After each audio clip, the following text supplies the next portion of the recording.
Good morning, Luann. Good morning, Sharon. Good morning, Elsie. Good morning. Good morning, Donna. Hi. Good morning, Nancy.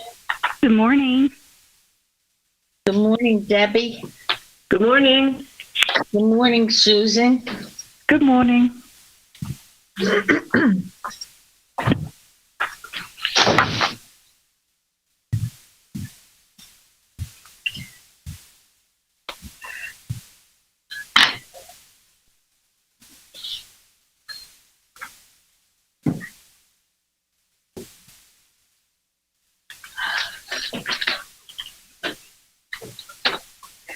Good morning.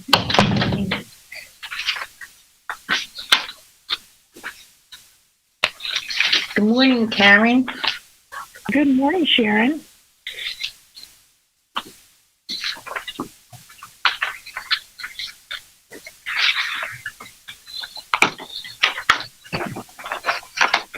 Good morning, Carrie. Good morning.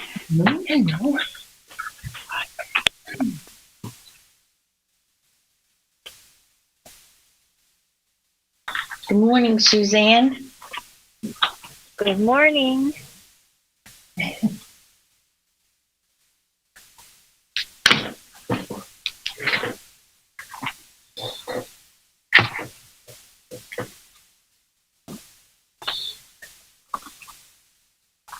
Good morning, Janet. Hi, Sharon.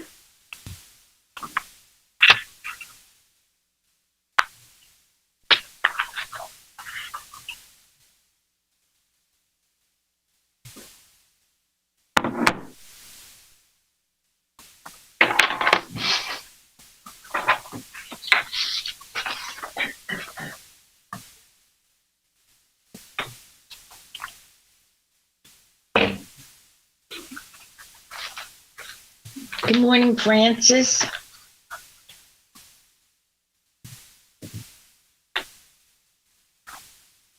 Good morning, Betty.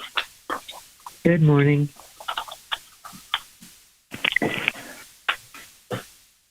Good morning, Florence. Good morning.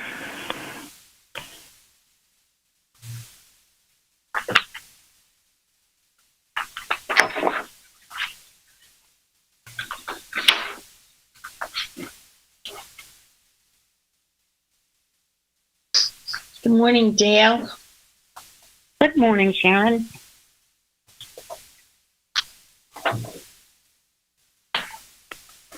Good morning, Dale. Good morning. That's so funny.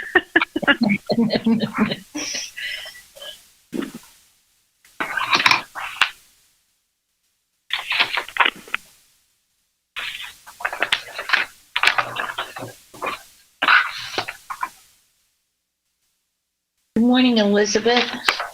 Good morning.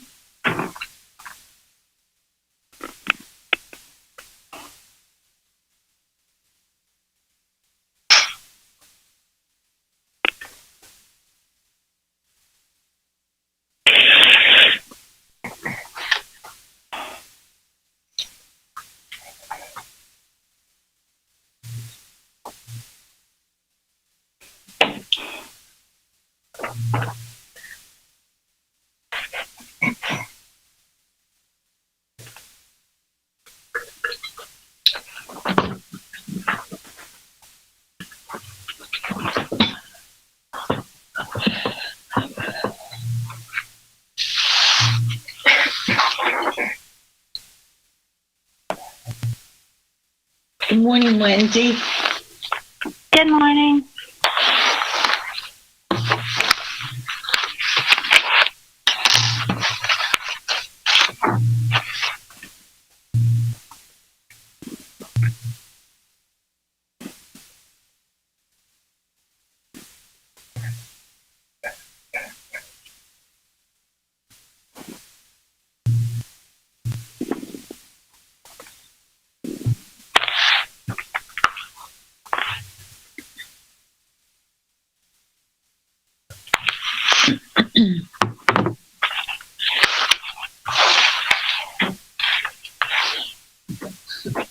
We have someone calling in from 857-258. Good morning, welcome. Is this Liz?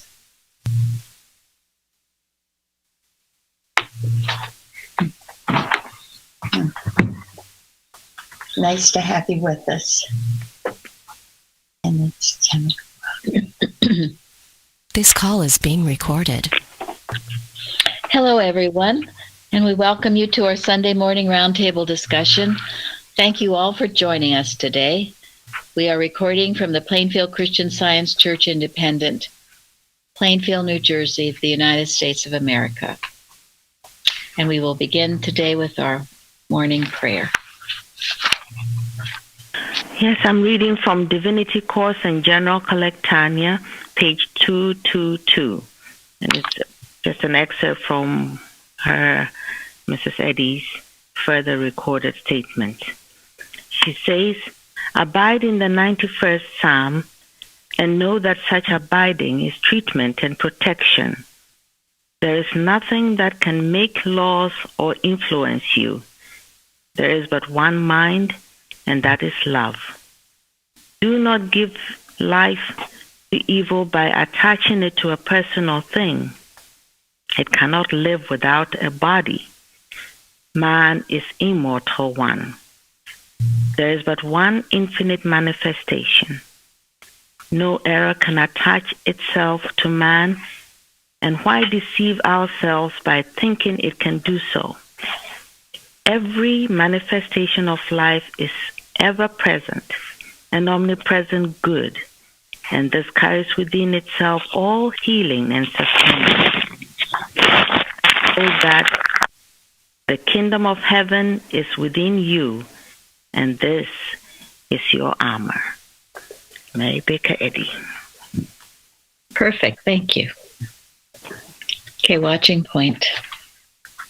Watch number 260. Watch lest you accept mortal mind's conception of attainment and believe that an understanding of Christian Science is something that can be attained by study alone. Science and Health says that we walk in the direction toward which we look. We have to study in order to learn what the right direction is, but demonstration alone will enable us to walk in it. A demonstration that handles mesmerism of lethargy and inactivity. This watching point is necessary to correct the prevalent belief that when one fails to demonstrate Christian Science, it is more consecrated study that he needs. Failure to demonstrate simply means that one has not succeeded in breaking the mesmerism of mortal belief, under which one believes in the reality and truth of that which God never created. Through the study of the textbook, one can learn how to rouse himself mentally by rising into a mental altitude that is above the mist of animal magnetism. But the usual student's attitude of mind toward acquiring a knowledge of any subject will never enable one to be a Christian Scientist. There are many students who have gained a profound knowledge of Mrs. Eddy's writings and who have done very little to free themselves from the influence of animal magnetism. One must practice what he learns. He must rise above the mist of mesmerism. He must first rouse himself mentally until he is thoroughly awake, and keep that way. He must learn to listen for God's voice and refuse to acknowledge that mortal belief in any form can rule God out of his heart. End quote. Thank you. Comments on that?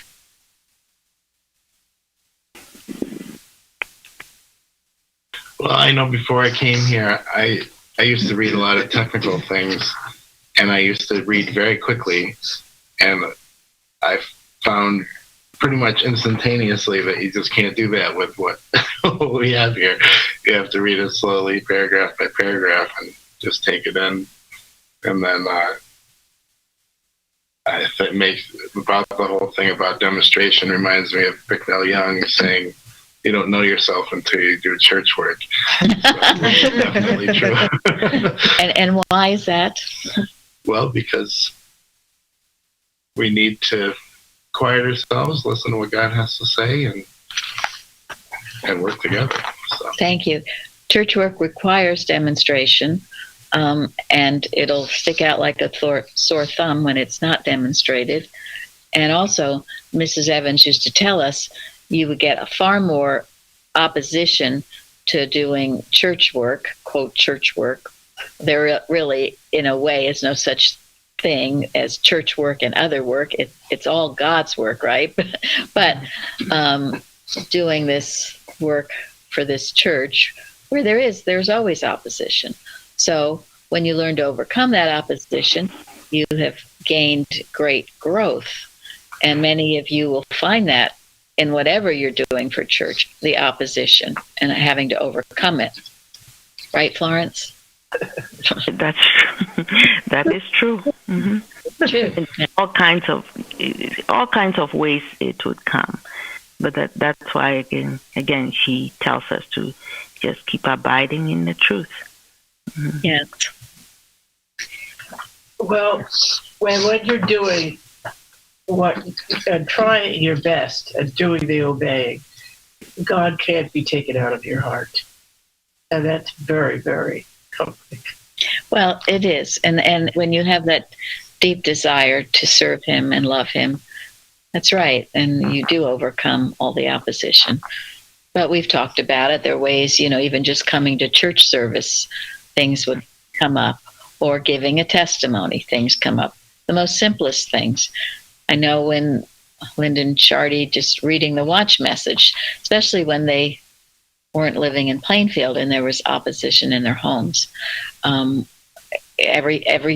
go out in a car to do it. And I've heard other people tell me that they have to go in a car, go in the bathroom or something, where they have some quiet and no interruptions. It's just ways it would try to stop you. And if you don't let it stop you, you have overcome animal magnetism. So, well, I love this. I love this watching point and that statement. There are many students who have gained a profound knowledge of Mrs. Eddy's writings who have done very little to free themselves from the influence of animal magnetism. Now, I know we hear this as practitioners a lot. I know I can quote, I've been studying for years on class talk, but I can't demonstrate anything. So this is what we're going to break. This is why we have these meetings here every week, the roundtables and the Bible studies and other things we do. So you get where you can demonstrate the science. It's not just words and studying. And just what I told you, when you take up any kind of a position in church and overcome the opposition, you are demonstrating. And that's wonderful. And we were told here, if you could do it with the church work, then you can do it at your regular work or in your home with your kids or wherever you are. You'll begin using it and demonstrating. And demonstrating is turning to God for your answer and then being able to manifest what He's telling you to do. And it turns out in a successful way. I'm not giving up when you... I used to have it when I would post on the forum at the very beginning. I would get such a peace when I would go do it. But some of the craziest things would happen, and you wouldn't think it was very profound what you had to say, and it may not have been, but just getting it on. Sometimes it would just vanish or disappear, or I don't know. I can't remember all of them, but it was a matter of not giving up and just doing it. Thank you. Because it would be easy to say, "Oh, I don't have time," or "I give up," or "It's not important." Thank you. And you see, this is why if we have a Wednesday night or any time and there are not any testimonies, then I go, aha, people are not handling animal magnetism. And you got to get up and say something, okay? You got to rise up. Because the discipline of being able to handle animal magnetism does involve being alert to what the devil would like to do to you to prevent you from doing what God wants you to do. That's really all it is. It's just the sum total of evil trying to keep you from doing what God wants you to do. And if you can accept the fact that the devil's not going to want you to do it. If you've got something really good to do for God, you can count on there being opposition. You can count on it. You should expect it. Be alert to it. And when it happens, it won't surprise you. Yeah. Or it won't knock you off your feet. And I'm so glad that you talk about that, because when I first came here, I think if you didn't talk about that, when it came on, I would be like, oh, this is only me. You know, it's only happening to me. What's wrong with me? But that's not the case. Yeah, and it will come like something personal or something in your family or, you know, something that seems really kind of important, and it's all illusion. It's an attempt to get you off track. Okay. It comes in a way that you accept. It's something that you give acceptance to, and that's the only way it can linger on, because we are believing in it as something real. But if you're able to see it, like Gary says, if you're able to see it, oh no, this is just one of those illusions, it can come as past beliefs or anything. Once you really see it clearly, oh, this is another illusion. Tempting, only tempting. Yes. Give it no. Yeah. No, please go ahead. No, if we don't give it anybody, it can't stay. That's it. That's right. And I think it's helped me to see that I'm not ever going to say God is not all. That has been very helpful. I still fail at times, but it's just been very, very helpful. I am not denying God. I am not saying he's not here, because to accept anything, to let it go on in any way, is saying that God is not all. And absolutely. I'm not doing it. At least that's a law for myself. That is one of the main points and thrusts of this lesson this week. Thank you, Florence. And Gary mentioned the devil, but remember, the devil is Eric comes to you for life, and you give it all the life it has. It's a temptation. It's not really real, but you have to prove it. You can't just say it, and you prove it, and you prove it by overcoming it. This was a calendar statement in October. The nothingness of evil will appear to us when we have overcome it, but never while we simply overlook it. And that's Anna Herzog. It must be overcome. You face it head on. You don't overlook it or say it doesn't exist and it's not real, and then have all hell breaking loose. So, thank you, Karen. That was a great watch.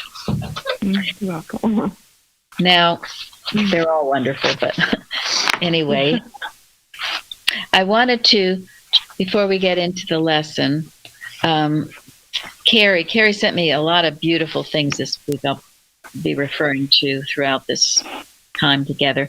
But she sent me this. It was a very beautiful article. This is Thanksgiving weekend. And this was from the November 16th, 1912 issue of I think it was the Sentinel. Anyway, In Everything Give Thanks by Archibald McClellan. And he talks about this idea of establishing a day of Thanksgiving and how much Mrs. Eddy loved that. And that, this started here in America with the Pilgrims when they were having so much hardship. And he says, whereas it was formerly the custom for all churches to observe the day with largely attended services, now many churches are not open at all. And we saw that in driving to church on Thursday morning. We passed a lot of churches on our way. They were all closed. And even those where services is held are but lightly attended. And Mrs. Evans used to always talk about that. When Wednesday night, hardly anyone would go to the Wednesday service. Everyone was home baking pies and being with their family. Thursday mornings, too. Football games, other things. Well, this Thanksgiving, we had 190, which is, I'm grateful for everyone that was there, and maybe even more if you had friends listening with you. So We don't want to accept that. But then he goes on, just what is the reason for this decadence? We shall not attempt to explain here, but simply note, as an exception to the general rule, the churches of the Christian Science denomination, which are springing up all over the world, in these churches, the congregations assembled on Thanksgiving Day are much the same in numbers as those assembled each Sunday and Wednesday. So this is in 1912. And it should be. What is the reason for Thanksgiving except for thanking God, not just being together and being grateful for your family, but thanking God for all the blessings. So important. And then he tells this beautiful story about Mrs. Eddy. I guess I'll have Gary, you can read it, starting there. He says, a typical incident of such hospitality on the part of our leader was recently related by one who was of her household for a time at Pleasant View. It seems that a neighbor and his family had been away from their home for several months and returned on the day before Thanksgiving. Noticing that the house was open, Mrs. Eddy made inquiry as to whether the family had returned or someone was in the house without authority. Upon being informed that the family had returned that day, she immediately became solicitous for their comfort and said, "They will not have anything for their Thanksgiving dinner. What can we do for them?" When someone remarked that in all probability the family had made provisions for dinner, Mrs. Eddy said, "We do not dare take any chances upon that. It would never do for people not to have a good dinner on Thanksgiving Day. And how could they have a Thanksgiving dinner when they had just returned to a house which had been closed up for months? I wonder what we have that we could do. We could. I wonder what we have that we could give them." She then gave instructions to send these neighbors everything necessary for the preparation of an old-fashioned Thanksgiving dinner. Such was Mrs. Eddy's interpretation of the spirit of this old-time custom, her exemplification of the gratitude to God, which is much more than a verbal expression of thanks. Science and Health, page 3. And this simple, spontaneous act of neighborly kindness was typical of the love for her fellow men, which ever found its greatest happiness in service to others, in meeting not alone their temporal needs, but lightening for them, whether rich or poor in this world's goods, the burden of sorrow, sickness, and sin. If, as Christian Scientists, we too faithfully do our part, each day and all these days, there throw off for ourselves and others the fetters with which error would bind us. Soon will dawn for mankind that glad Thanksgiving Day, when the listening ear shall hear that louder song, sweeter than has ever before reached high heaven, rising clearer and nearer to the great heart of Christ, for the accuser is not there, and love sends forth her primal and everlasting strain. Science and Health, page 568. So our dear leader, and that's the true spirit. When we have enough, we share with others and give. And thank goodness, because it used to be partly why people didn't go to the Thanksgiving service. People would get up and just say, they're so grateful. We have got all my family here and everything's so great. In the meantime, there'd be people who maybe didn't have a family or were all alone, and that rolled a stone on their hearts. That's not what this is about. It's about thanking God and helping and looking out for our neighbors and brothers and sisters in Christ. So, and that is the true spirit of Thanksgiving, and that is why we have many in attendance, thank God. So, and in that spirit, it's much more difficult for error, the human mind, the devil, to trick you into doing things that you shouldn't do. Yeah, they won't even try because you're in the right mind, the divine mind. It can't even reach you. And when you come to the Wednesday service, come to the Thursday service, come to our services, the rest of your day will go so much better it's a proven fact. And that was another thing we learned here. Mrs. Evans always said, give the hour or two to God, and the rest of your day, the rest of your week will be so much better for it. You'll have time for everything. We do. It's kind of fun. It's another opportunity to prove that God will take care of everything and make everything just right if you just, like you said, put Him first. Put Him first. God. Yep, put it first. Teach it to your children. Put it first. I mean, I can't imagine a Sunday without church. Go ahead, Florence. It's like you start your day. How do you start your day? Do you just get up and keep going? Oh, I have to do this. I have to do this. I have to do this. Or do you start with God all the time? This is something after you learned it and you're doing it, you can't do without it. Always start off with God, because I know that I'll do the lesson later, or after I have my coffee or something like that. And it's always after a while, after doing it consistently for a while, you're no longer able to do without that. Yes, have God first every day. Yes, it's as important as having your breakfast or coffee or whatever you think is important.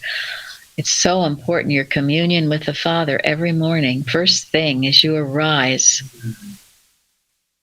I had read, this was from a Persian poet or something, where it said the early morning breeze has secrets to tell. Very, very often the early morning is where God speaks in the quietness, and we must be listening.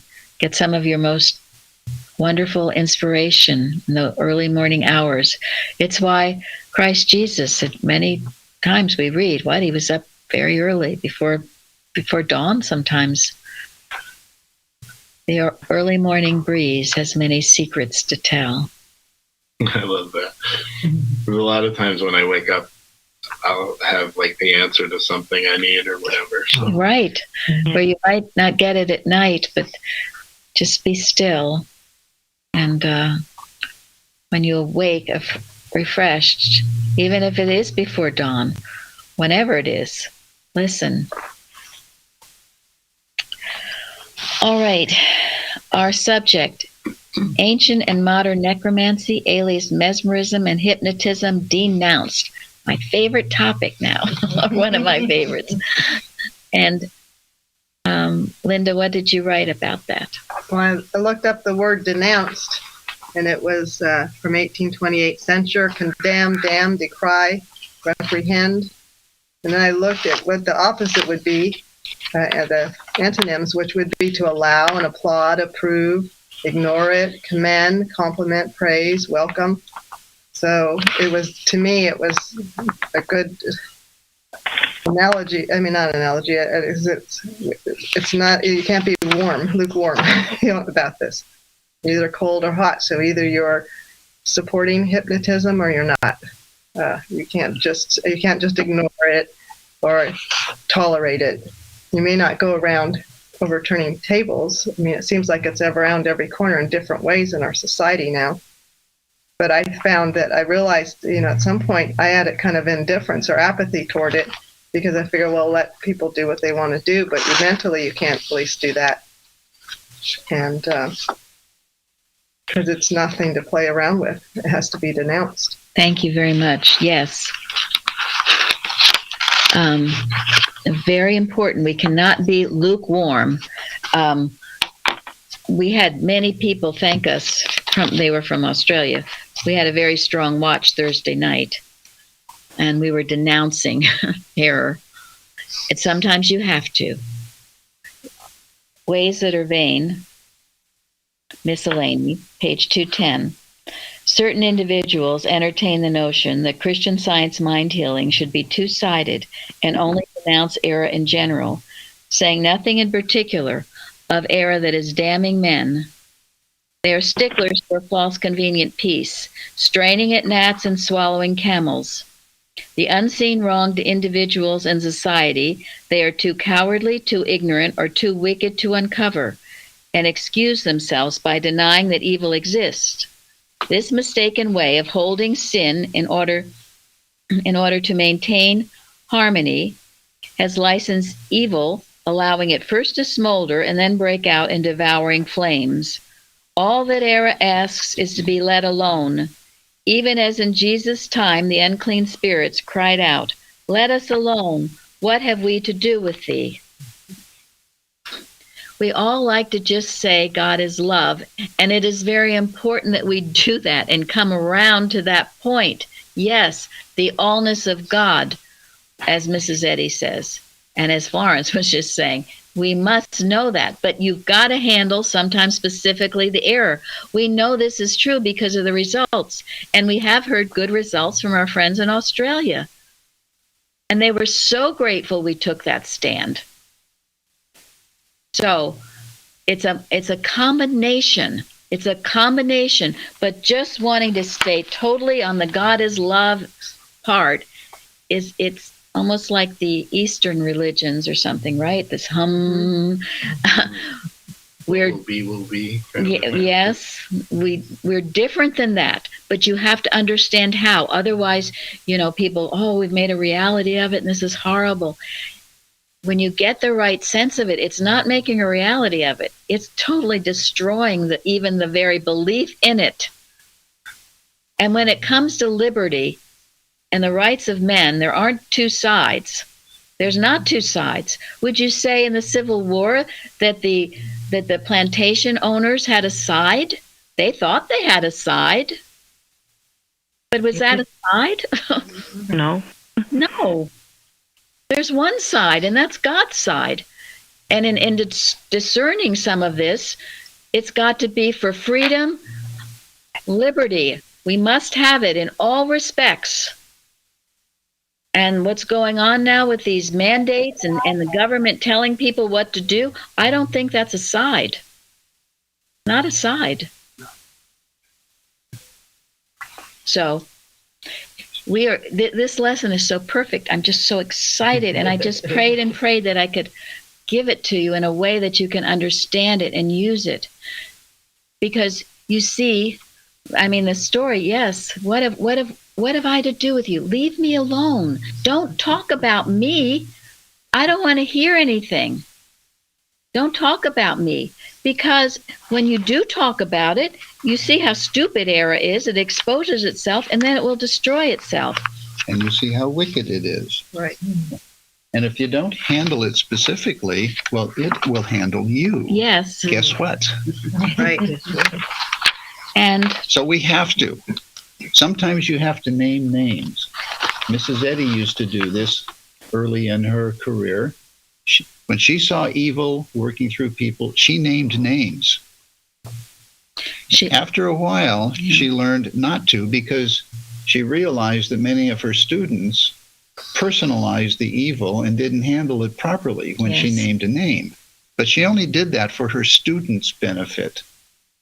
She knew when evil was rampant, and she addressed it specifically.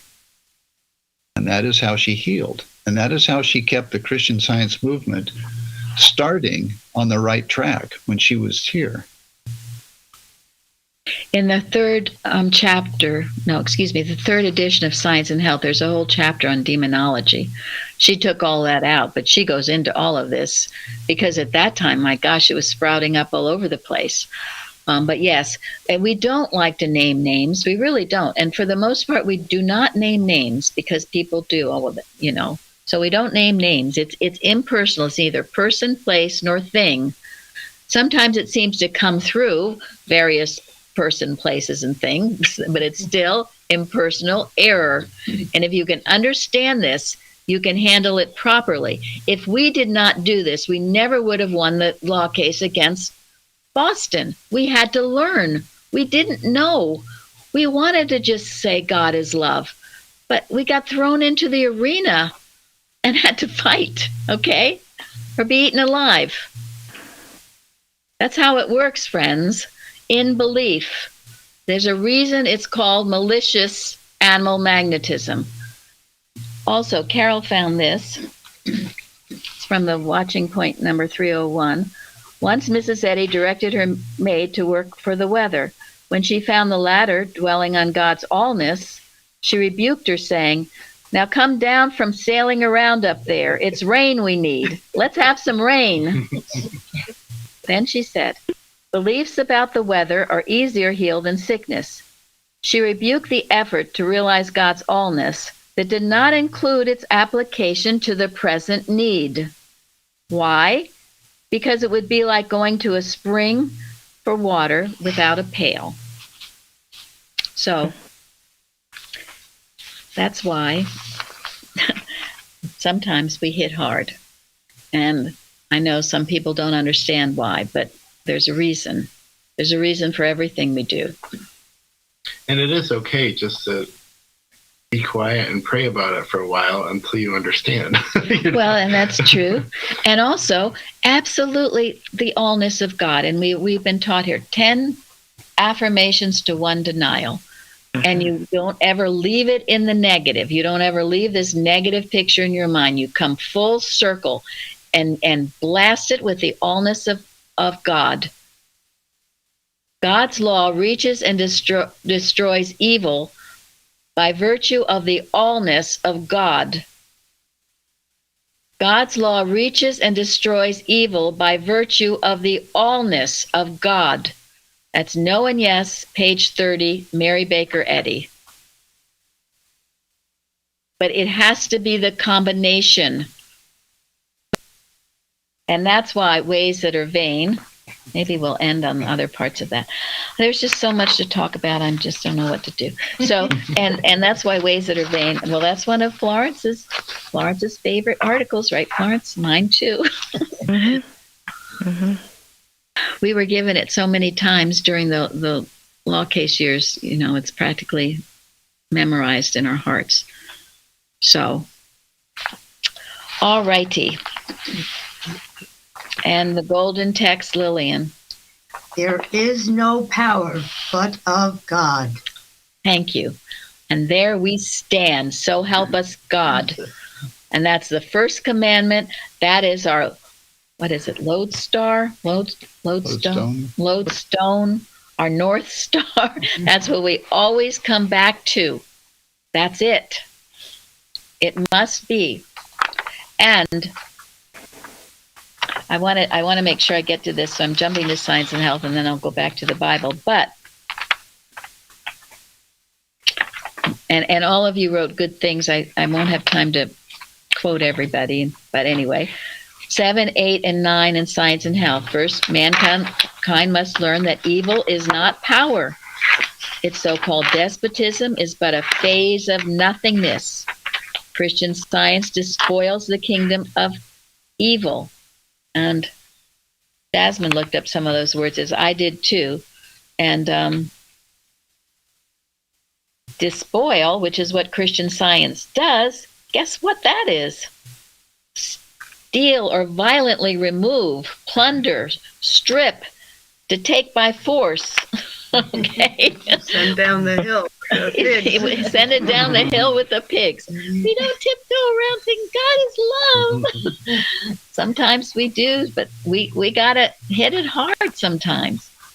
And that's why you have to handle evil specifically, in specific cases where you see it, and not generally. Because when you handle it only generally, you're virtually ignoring the specific evil that needs to be handled. And you know, sometimes when you do that, and you'll find it, because I found it, you get soporific. You can put yourself to sleep with all this. You sit and do a watch and just, everything's fine and God is love, and pretty soon, and that was my attempt at a snore. Mrs. Eddy says you have to feel the danger. Okay, you do. Okay. It's in her instruction to handle specifically. Also, it is. It's not just a general right thinking. Yes, but when it calls for it, yes, you do handle specifically. Handle specifically. Yeah, and there is no power but of God. Mm-hmm. God is all. That is our basis. That is the sword that we wield so that we can cut off the head of error. That is, and that Mrs. Eddy says that the first commandment is the sword we wield to cut off the head of this belief. And it is a power. It is all power. As my favorite statement, well, one of my favorite statements in the Bible about Jesus telling Pilate, you have no power over me unless God gave it to you. And that's true in every situation. I don't care how difficult it can be. It's there operating for you. So she tells us that we should never make something off the lie first. He said, have you had much experience with malpractice? There is none. The way I meet it is by keeping the first commandment. No, there is no evil mind to intercept God and you. So that, to me, is handling it specifically. Thank you. Absolutely. And Christian scientists have had this great fear of malpractice because they personalize the error. It was on our daily calendar this week, the reading Martha Wilcox about malpractice, and she just strips it of any power. You can't believe that it has power because then you're disobeying the first commandment. So, as named in Christian Science, animal magnetism or hypnotism is a specific term for error or mortal mind. It is a false belief that mind is in matter and is both evil and good, that evil is as real as good and more powerful. This belief has not one quality of truth. It is either ignorant or malicious. Ta-da-ta-da. Most people are ignorant, but there's a malicious element. They are the ones that are going to go into the lake of fire or night without a star if they don't stop. And I know this makes people uncomfortable, but it is all through Mrs. Eddy's teachings as well as Christ Jesus. And it should be a great source of comfort to all of us. Unless you are malicious yourself, and then there's a problem. But yes, it should. To me, it gives me great comfort to know this. And it has nothing to do with me. I don't think badly of anybody. These are laws and rules of the universe. And we don't know who's doing what or why. Only God knows that. Sometimes you feel you get a semblance of things, but ultimately it's only God, and you let God's law operate. And they are doing it to themselves. They are doing it to themselves. Yes. Yeah, you're the thinker. You're the one thinking it. So It says somewhere that evil will be destroyed, and if we held on to the evil and hang on to it, we're going to get it. Yes. Yeah, it's our own choice. Yes. Yeah. And you will suffer until you stop. Yeah. And that is not my opinion. Okay, then. In reality, there is no mortal mind, and consequently no transference of mortal thought and willpower. Life and being are of God.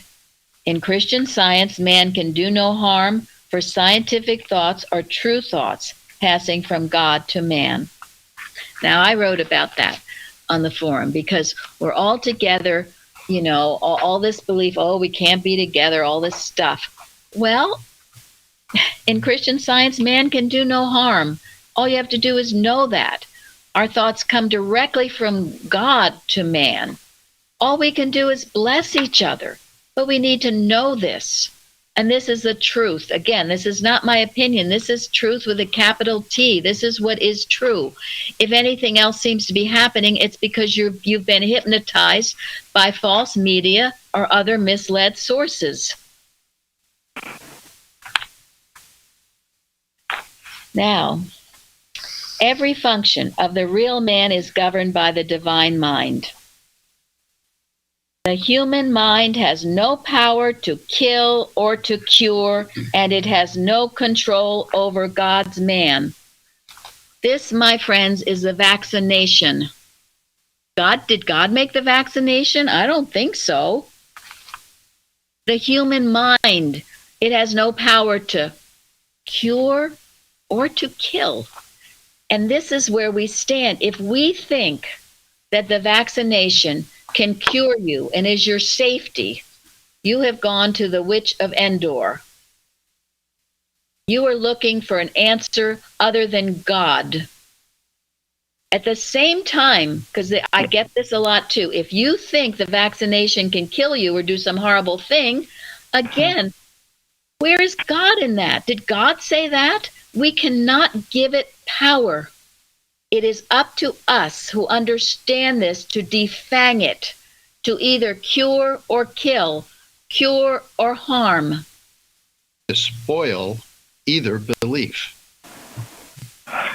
She wouldn't say it's our thinking that's so important. She said if it's mandatory, right? Yes. To do so. But it's your thinking about it. This is the point you're making. I think it's so strong because people, you cannot just remain so afraid of it. No, either one. You see, you've gotten off the first commandment. You've gotten off what Florence says, God being all. And then you must know, and this is the 91st Psalm, the beautiful readings that we started with. Florence read the prayer. The divine mind that made man maintains his own image and likeness. Do you know that? And yes, if you have to take this for whatever reason, the vaccination, you can know you'll be fine. You don't get into all this stuff that's being touted. What concerns me is the mandates. We need freedom to choose according to our conscience, and we have no right to judge anybody else's decision. Okay. The human mind is opposed to God, and it must be put off, as St. Paul declares. All that really exists is the divine mind and its idea, and in this mind, the entire being is found harmonious and eternal. And then, the straight and narrow way is to see and acknowledge this fact, yield to this power, and follow the leadings of truth. And it is a straight and narrow way when you're bombarded with all this stuff, one thing or the other. God help you if you don't take the vaccination. God help you if you do take the vaccination. Well, and that's right. God helps you in any instance. I like what you said in your post. God does reign supreme, and we have the right to prove this daily in our lives and send forth his uncompromising love throughout the land. So there's no need for any sort of mandate if we're proving that we're healthy and all is well. So. Yes, and this is man's extremity is God's opportunity. This is Christian Science sits here waiting, right?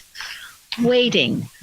Because from the get-go we're taught that disease, sin, disease, and death are illusions, hypnotism. From the very get-go, this is nothing new. This is just more advertisement for it, more fear put on it, right? Mm-hmm. There's a class of religious thinkers now that will gladly, I think, participate in the energy that we have and stand up for themselves. Then there's the ones that just want to go back and sit and sleep and let everything be taken care of. They take a pill and say, okay, everything's okay until they tell me it's not. Yes. But there are a bunch of people, I think of all those, tent meetings and people coming together to inspire each other, but they stop because they don't know the whole truth. And they just have to depend on their temporary inspiration. We're right. But you're right. The truth is marching on. Yeah. It is reaching people. And we have the opportunity, but we also have the obligation. If we understand even an ounce of this truth, we have an obligation to live it. To live it. Not only for ourselves, but for everybody around us.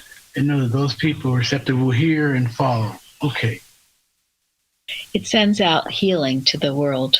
Just living it, just knowing this truth, just doing what we're doing here this morning. it's revolutionary. Why? Because it's the truth. Why? Because God is the only power. Why? Because truth is in every heart, everywhere. And this other is a big illusion. I go back. I loved Nancy Bouchant's her article, How to Save the World. It's so simple. And, she quotes Mrs. Eddy saying, the truth that God is all in all and that there is no evil, held faithfully by Christian scientists, will save the world, and it is all that will save it. But then she goes in, to the works of the flesh are manifest, which are these. And then, she's quoting Galatians. But she says the one that's in italics is which one? Witchcraft. Witchcraft, which is what we're tackling today. And which does not like to be tackled. It does not. It would like to be ignored. One of those words that I looked up, let's see if I can find it now in the lesson. Esoteric magic. Obscure, known only by a few. Secret knowledge. I mean, all these years, I didn't know that Hitler was a Satanist. He practiced witchcraft. I just found that out, the last 5 years. But it didn't come as a surprise. No, it didn't come as a surprise. Based on who he was and what he tried to do. You would have to be motivated by something really ugly. It is very ugly. This thought, Mrs. Eddy calls it moral idiocy.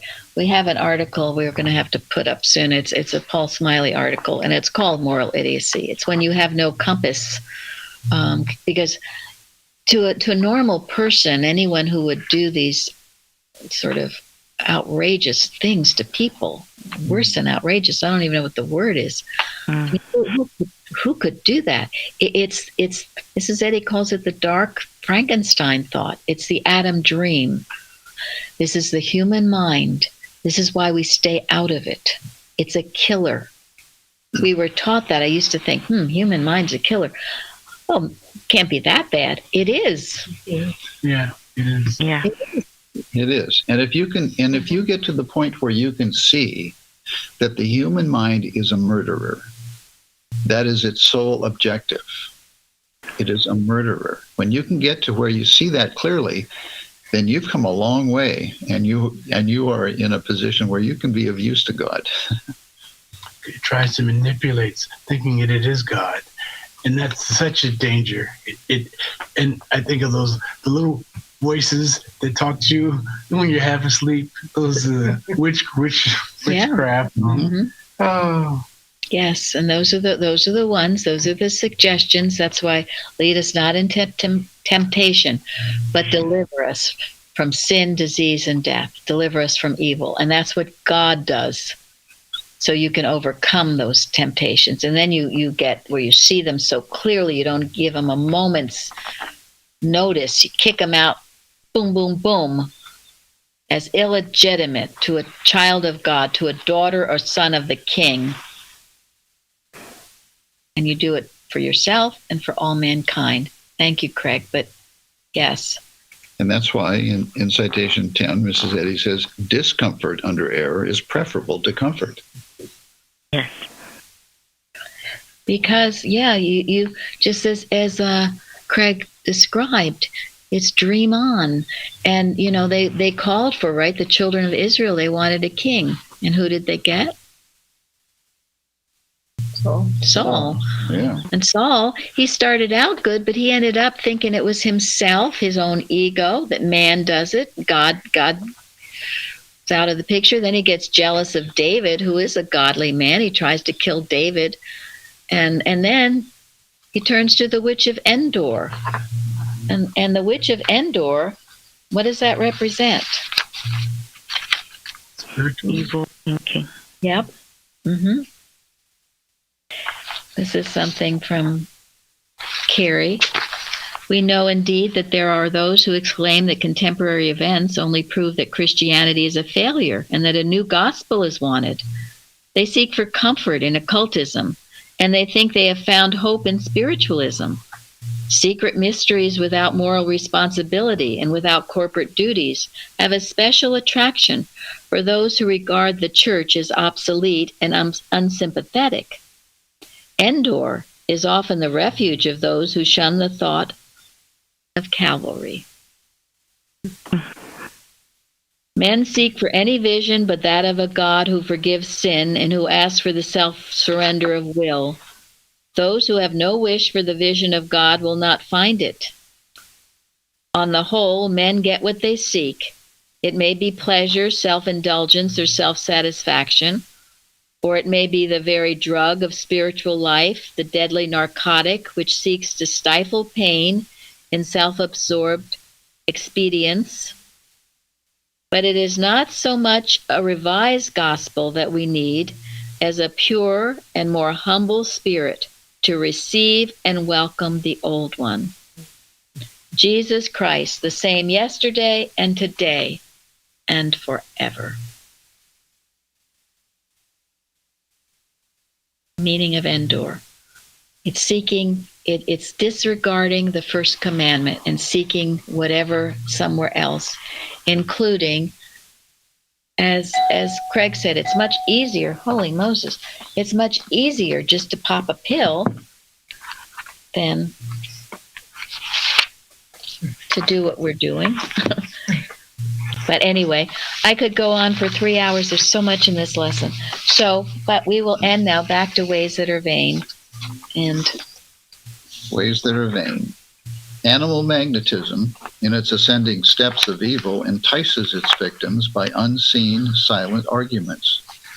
Reversing the modes of good in their silent allurements to health and holiness, it impels mortal mind into error of thought and tempts into the committal of acts foreign to the natural inclinations. The victims lose their individuality and lend themselves as willing tools to carry out the designs of their worst enemies, even those who would induce their self-destruction. Animal magnetism fosters suspicious distrust where honor is due, fear where courage should be strongest, reliance where there should be avoidance, a belief in safety where there is most danger. And these miserable lies, poured constantly into his mind, fret and confuse it, spoiling that individual's disposition, undermining his health, and sealing his doom, unless the cause of the mischief is found out and destroyed. Other minds are made dormant by it, and the victim is in a state of semi-individuality, with a mental haziness which admits of no intellectual culture or spiritual growth. The state induced by this secret evil influence is a species of intoxication, in which the victim is led to believe and do what he would never otherwise think or do voluntarily. Unless one's eyes are opened to the modes of mental malpractice, working so subtly that we mistake its suggestions for the impulses of our own thought, the victim will allow himself to drift in the wrong direction without knowing it. Be ever on guard against this enemy. Watch your thoughts and see whether they lead you to God and into harmony with his true followers. Guard and strengthen your own citadel more strongly. Thus you will grow wiser and better through every attack of your foe, and the golden rule will not rust for lack of use or be misinterpreted by the adverse influence of animal magnetism. Mary Baker Eddy. thank you all so much for joining us today. Thank you. Thank you.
Good morning.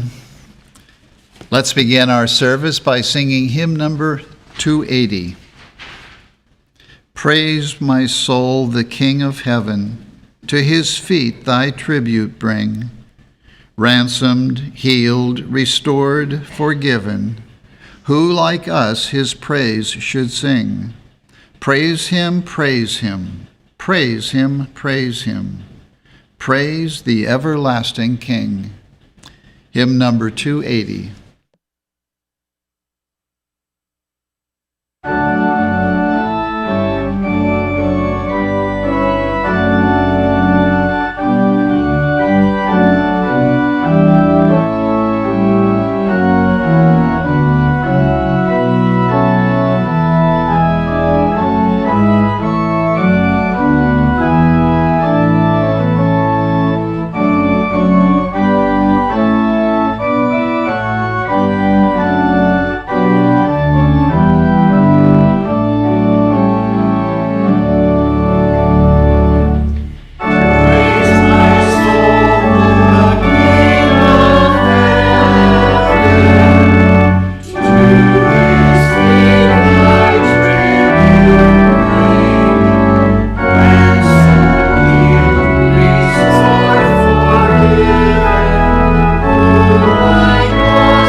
The scriptural this morning will be given by Shahidat from Maryland. I will read selections from Isaiah chapter 45. Thus saith the Lord to his anointed, I will go before thee and make the crooked places straight. I will break in pieces the gates of brass and cut in sunder the bars of iron. And I will give thee the treasures of darkness and hidden riches of secret places, that thou mayest know that I, the Lord, which called thee by thy name, am the God of Israel. I am the Lord, and there is none else. There is no God beside me.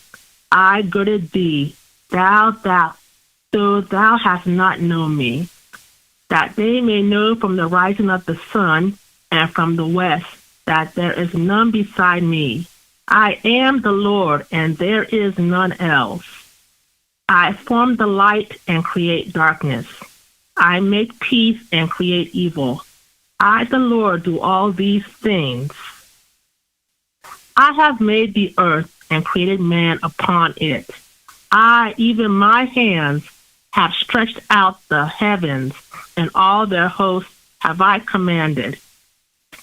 For thus saith the Lord that created the heavens, God himself that formed the earth and made it. He hath established it. He created it not in vain. He formed it to be inhabited. I am the Lord, and there is none else. Look unto me, and be ye saved, all the ends of the earth, for I am God, and there is none else.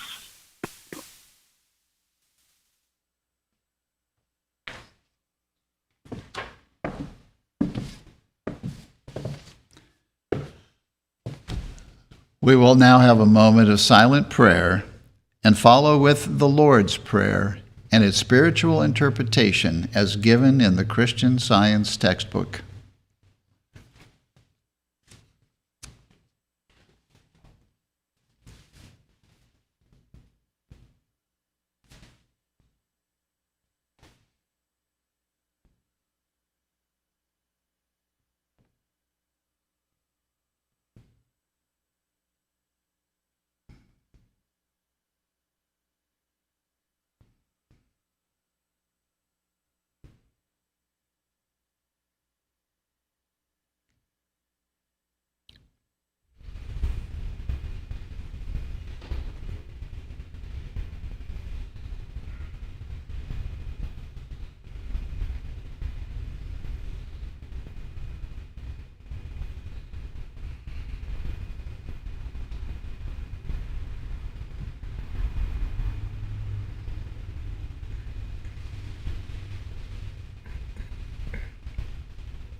Our Father, which art in heaven. Our Father, Mother God, all harmonious. Hallowed be thy name. Adorable One. Thy kingdom come. Thy kingdom is come. Thou art ever present. Thy will be done in earth as it is in heaven. Enable us to know, as in heaven, so on earth, God is omnipotent, supreme. Give us this day our daily bread. Give us grace for today. Feed the famished affections. And forgive us our debts, as we forgive our debtors. And love is reflected in love. And lead us not into temptation, but deliver us from evil. And God leadeth us not into temptation, but delivereth us from sin, disease, and death. For thine is the kingdom, and the power, and the glory, forever. For God is infinite, all power, all life, truth, love, over all and all.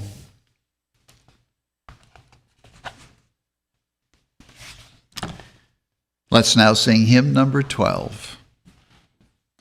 Arise, ye people, take your stand, cast out your idols from the land. Above all doctrine, form, or creed is found the truth that meets your need. Christ's promise stands. They that believe his works shall do, his power receive. Hymn number 12.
Welcome to the Sunday morning service of the Plainfield Christian Science Church Independent. We begin every Sunday morning here with our roundtable discussion, which is kind of like a training session in how to practice Christian Science. And we had another really good one this morning. So if you missed it, or even if you'd like to listen again, you can find it on our website, plainfieldcs.com, and you will also be able to find it on our YouTube channel. We have a Sunday school for children that meets at 11 a.m., and that Sunday school has its own teleconference number so that children from anywhere can attend. In fact, we regularly have children attending via the teleconference from all over the country, sometimes all over the world. So if you don't live in the area and have a child of Sunday school age, call us, we'll give you the number, and we'll be very happy to welcome your child to our Sunday school. We have a testimony meeting every Wednesday evening at 8:15, where you can hear testimonies of healings and lives literally saved through the study and practice of Christian Science. And there's a nursery available for infants and toddlers at all of our services. Our next Bible study will be in 2 weeks. That'll be Saturday, December 11. So mark your calendars and check the website for study questions, and look forward to joining us Saturday morning at 10 a.m., December 11th. And for those of you who have not yet purchased your calendar for 2022, we still have calendars available. This is your page-a-day desktop calendar with incisive and inspiring quotes for each day. The price is $15 for the first and $12 for each additional calendar mailed to the same address.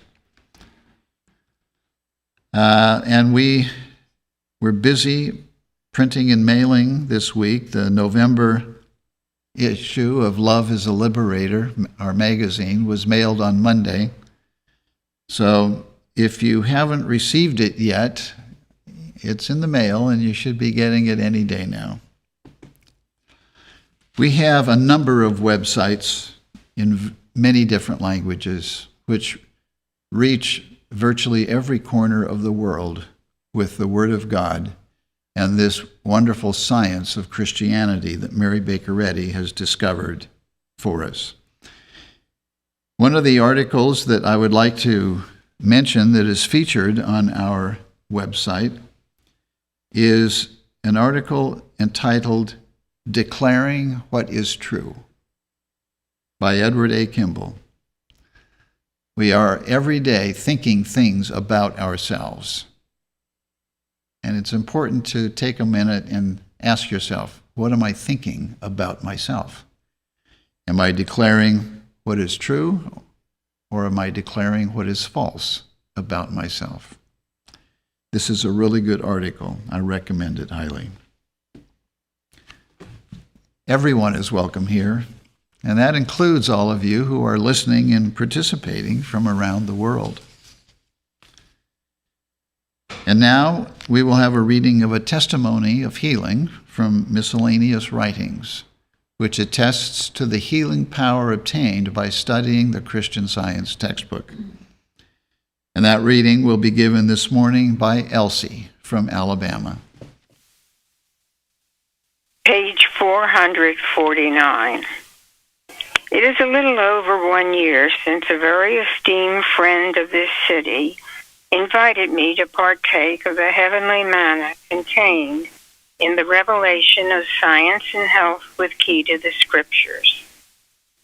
I had, up to that time, been for 15 years a victim of hip joint disease. This eventually confining me to my bed, where I had been 10 months when the book of prophecy was opened for me. I was not wrong in finding the light I needed that gave feet to the lame, enabling me now to go, move, and walk where I will without crutch or support of any description save the staff of divine science. In proportion as my thoughts are occupied with the work in science, does the peace and joy come inwardly that transforms the blight of error externally. T.G.K., Tacoma, Washington.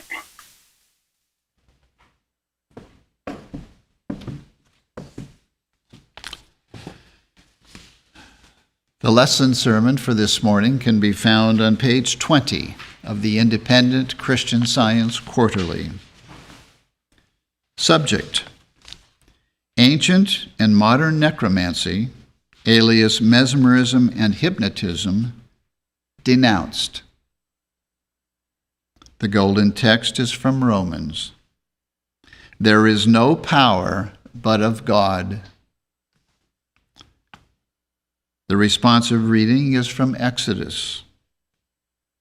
And God spake all these words, saying, I am the Lord thy God, which have brought thee out of the land of Egypt, out of the house of bondage. Thou shalt have no other gods before me. Thou shalt not make unto thee any graven image, or any likeness of anything that is in heaven above, or that is in the earth beneath, or that is in the water under the earth. Thou shalt not bow down thyself to them, nor serve them. For I, the Lord thy God, am a jealous God, visiting the iniquity of the fathers upon the children unto the third and fourth generation of them that hate me, and showing mercy unto thousands of them that love me, and keep my commandments. Bruce will now read.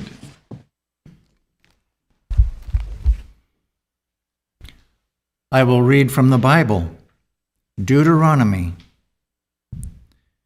And it shall come to pass, if thou shalt hearken diligently unto the voice of the Lord thy God, to observe and to do all his commandments, which I command thee this day, that the Lord thy God will set thee on high above all nations of the earth.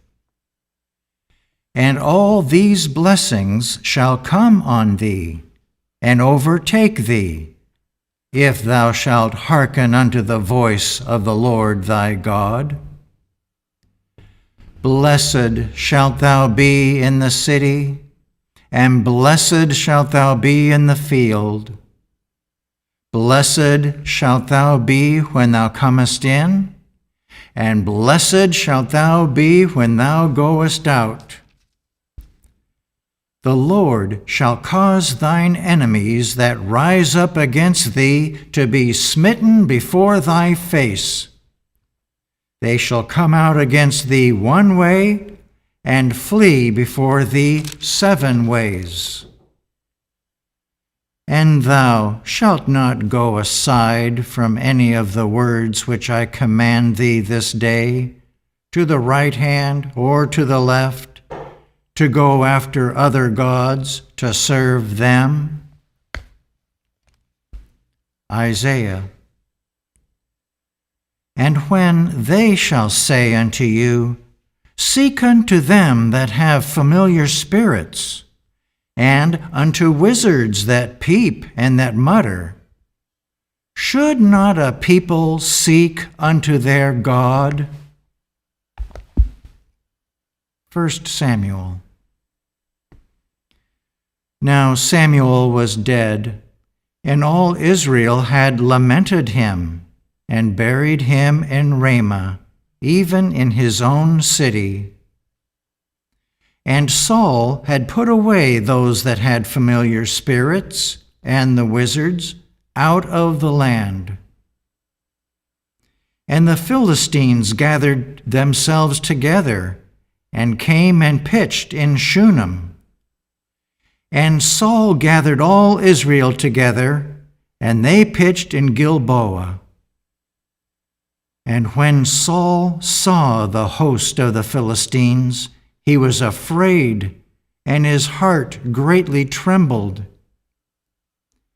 And when Saul inquired of the Lord answered him not, neither by dreams, nor by Urim, nor by prophets. Then said Saul unto his servants, Seek me a woman that hath a familiar spirit, that I may go to her and inquire of her. And his servants said unto him, Behold, there is a woman that hath a familiar spirit at Endor. And Saul disguised himself, and put on other raiment. And he went, and 2 men with him. And they came to the woman by night. And he said, I pray thee, divine unto me by the familiar spirit, and bring me him up whom I shall name unto thee. Then said the woman, Whom shall I bring up unto thee? And he said, Bring me up Samuel. And when the woman saw Samuel, she cried with a loud voice. And the woman spake to Saul, saying, Why hast thou deceived me? For thou art Saul. And the king said unto her, Be not afraid. And Saul perceived that it was Samuel. And he stooped with his face to the ground and bowed himself.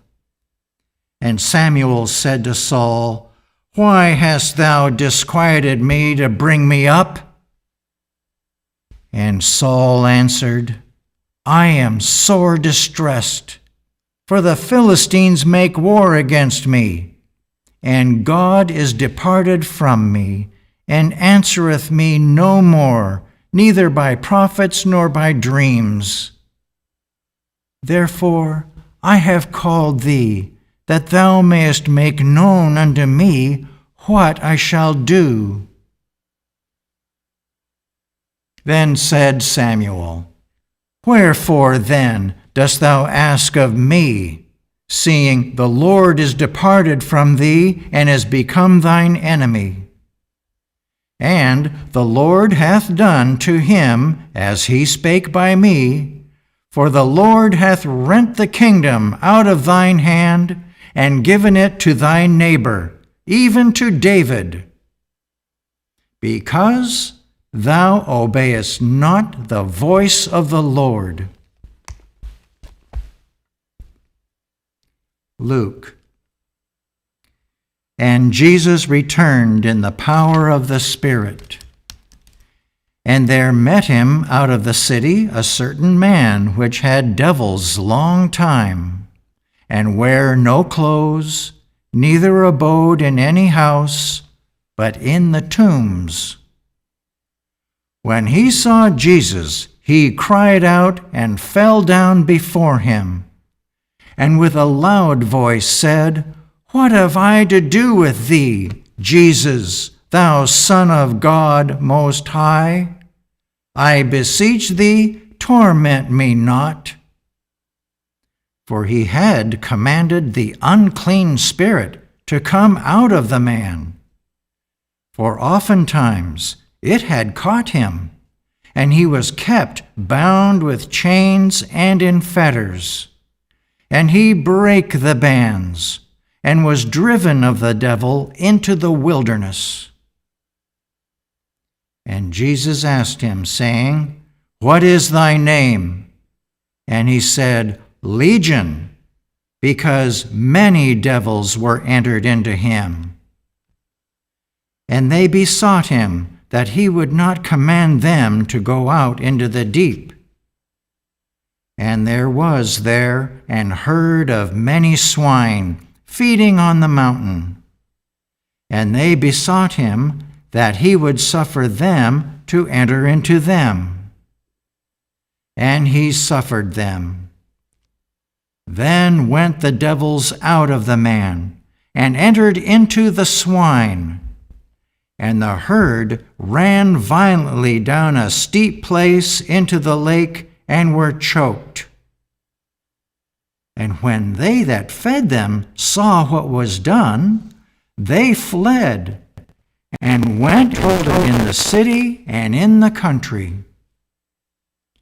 Then they went out to see what was done, and came to Jesus, and found the man out of whom the devils were departed, sitting at the feet of Jesus, clothed and in his right mind. And they were afraid. John. Then spake Jesus again unto them, saying, I am the light of the world. He that followeth me shall not walk in darkness, but shall have the light of life. Luke. And he said, Take heed that ye be not deceived. For many shall come in my name, saying, I am Christ, and the time draweth near. Go ye not therefore after them. John. I am the good shepherd, and know my sheep, and am known of mine. My sheep hear my voice, and I know them, and they follow me. And they shall never perish, neither shall any man pluck them out of my hand.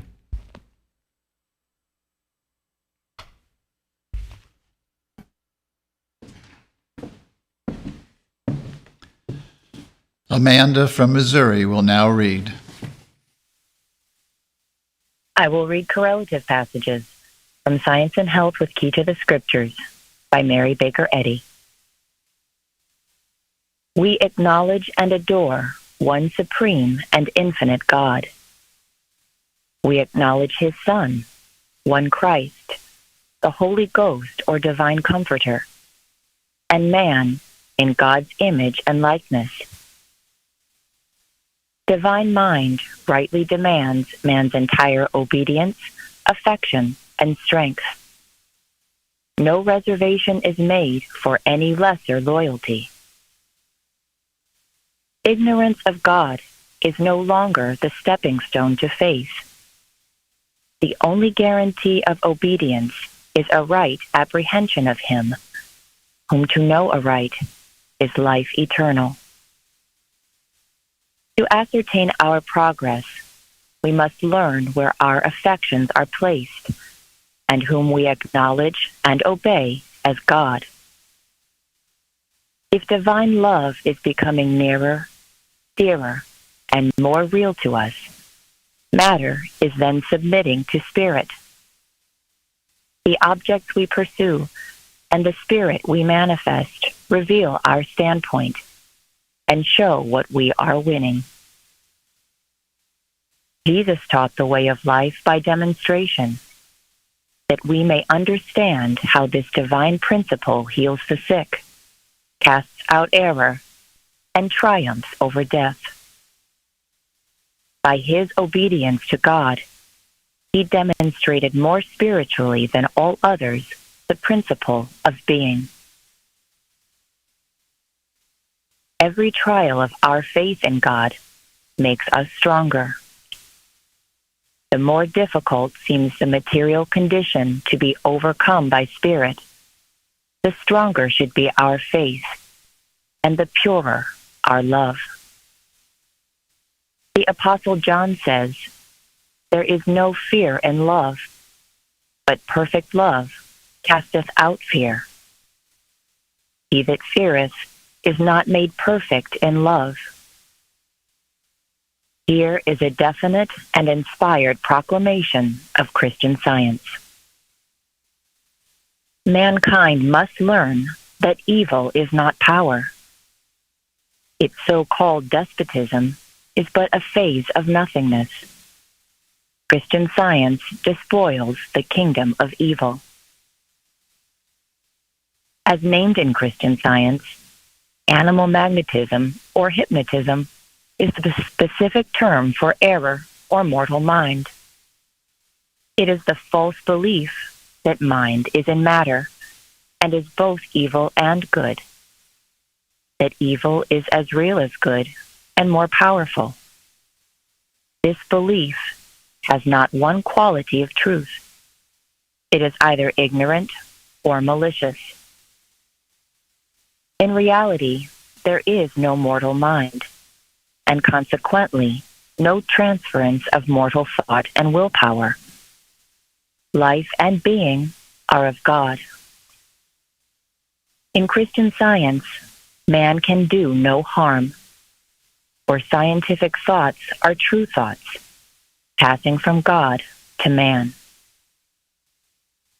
Every function of the real man is governed by the divine mind. The human mind has no power to kill or to cure, and it has no control over God's man. The divine mind that made man maintains his own image and likeness. The human mind is opposed to God and must be put off, as St. Paul declares. All that really exists is the divine mind and its idea. And in this mind, the entire being is found harmonious and eternal. The straight and narrow way is to see and acknowledge this fact, yield to this power, and follow the leadings of truth. If animal magnetism seems to alleviate or to cure disease, this appearance is deceptive, since error cannot remove the effects of error. Discomfort under error is preferable to comfort. In no instance is the effect of animal magnetism, recently called hypnotism, other than the effect of illusion. Any seeming benefit derived from it is proportional to one's faith in esoteric magic. Animal magnetism has no scientific foundation, for God governs all that is real, harmonious, and eternal, and his power is neither animal nor human. Its basis being a belief, and this belief animal. In science, animal magnetism, mesmerism, or hypnotism is a mere negation, possessing neither intelligence, power, nor reality. And in sense, it is an unreal concept of the so-called mortal mind. The mild forms of animal magnetism are disappearing, and its aggressive features are coming to the front. The looms of crime, hidden in the dark recesses of mortal thought, are every hour weaving webs more complicated and subtle. So secret are the present methods of animal magnetism that they ensnare the age into indolence and produce the very apathy on the subject which the criminal desires. Superstition and understanding can never combine. When the final physical and moral effects of Christian Science are fully apprehended, the conflict between truth and error, understanding and belief, science and material sense, foreshadowed by the prophets and inaugurated by Jesus, will cease, and spiritual harmony reign. The scripture, thou hast been faithful over a few things, I will make thee ruler over many, is literally fulfilled when we are conscious of the supremacy of truth, by which the nothingness of error is seen. And we know that the nothingness of error is in proportion to its wickedness. He that touches the hem of Christ's robe and masters his mortal beliefs, animality, and hate, rejoices in the proof of healing, in a sweet and certain sense that God is love. For victory over a single sin, we give thanks and magnify the Lord of hosts. What shall we say of the mighty conquest over all sin? A louder song, sweeter than has ever before reached high heaven, now rises clearer and nearer to the great heart of Christ, where the accuser is not there, and love sends forth her primal and everlasting strain.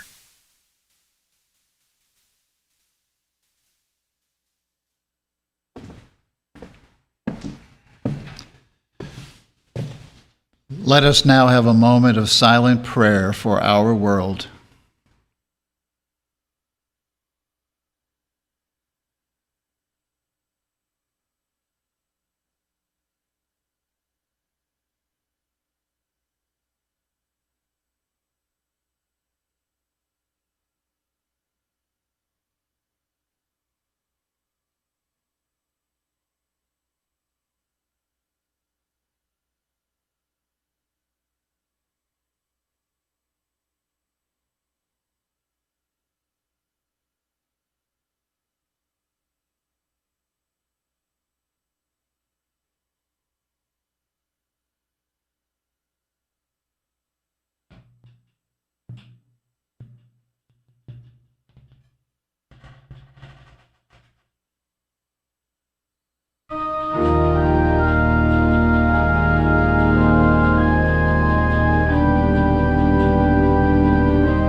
Let's now sing hymn number 256. The words of this hymn are by Mary Baker Eddy. O'er waiting harp strings of the mind there sweeps a strain, low, sad, and sweet, whose measures bind the power of pain, and wake a white-winged angel throng of thoughts, illumed by faith, and breathed in raptured song, with love perfumed. Hymn number 256.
From the mighty to the small, the glory in them all is God and God alone. God and God alone reveals the truth of all we call unknown, and all the best and worst of men won't change the Master's plan. It's God and God alone. God and God alone is fit to take the universe's throne. Let everything that lives reserve its truest praise for God and God alone.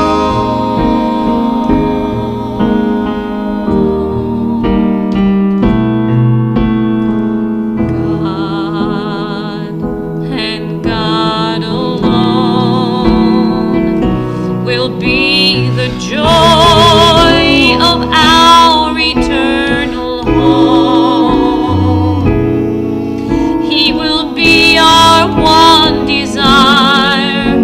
Our hearts will never tire of God and God alone. God and God alone is fit to take the universe's throne. Let everything that lives reserve its truest praise for God and God alone.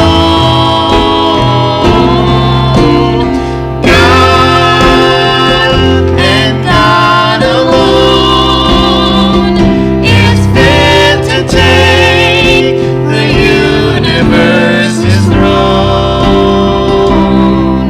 Let everything that lives reserve its truest praise for God and God. Let everything that lives reserve its truest praise. Reserve its truest praise for God and God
Let's now sing hymn number 267.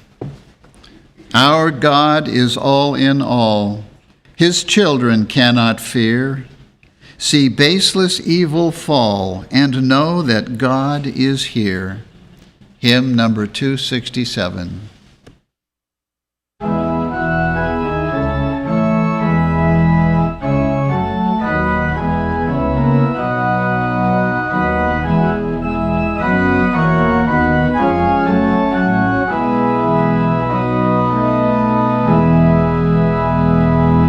Our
I will read from Christian Science textbook, the scientific statement of being, and the correlative passages from 1 John 3rd chapter. There is no life, intelligence, nor substance in matter, or its infinite mind, and its infinite manifestation. For God is all in all. Spirit is immortal truth. Matter is mortal error. Spirit is the real and eternal. Matter is the unreal and temporal. Spirit is God, and man is his image and likeness. Therefore, man is not material. He is spiritual. Beloved, what manner of love the Father hath bestowed upon us, that we should be called the sons of God. Therefore the world knoweth us not, because he knew him not. Beloved, now are we the sons of God, and it doth not yet appear what we shall be. For we know that when he shall appear, we shall be like him, for we shall see him as he is. And every man that hath this hope in him purifieth himself, even as he is pure. Numbers. The Lord bless thee and keep thee. The Lord make his face shine upon thee and be gracious unto thee. The Lord lift up his countenance upon thee and give thee peace. Amen.